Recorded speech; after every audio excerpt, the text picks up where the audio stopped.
બનાસકાંઠામાં પૂર પીડિતોની વહારે આવ્યા રાજ્યસભાના સાંસદ મયંક નાયક અને મહેસાણાના ધારાસભ્ય મુકેશ પટેલ। સાંસદ અને ધારાસભ્યએ લોકો માટે જીવન જરૂરી ચીજવસ્તુઓની કીટ તૈયાર કરાવી। એટલું જ નહીં, તૈયાર કીટ લઈ ટ્રેક્ટરની મદદથી વાવ, થરાદ, સુઈગામ તાલુકાના ગામોમાં ફરી કીટનું વિતરણ કર્યું। આટલું જ નહીં, પૂરગ્રસ્તોને મળી શક્ય તમામ મદદની ખાતરી આપી। સાધન સહાય કીટના વિતરણ બાદ સાંસદ અને ધારાસભ્ય પાટણ તાલુકાના સાંતલપુર ગામે પહોંચ્યા, જ્યાં અસરગ્રસ્તો સાથે મુલાકાત પણ કરી।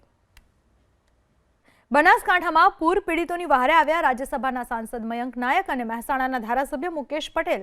સાંસદ અને ધારાસભ્યએ લોકો માટે જીવન જરૂરી ચીજવસ્તુઓની કીટ તૈયાર કરાવી।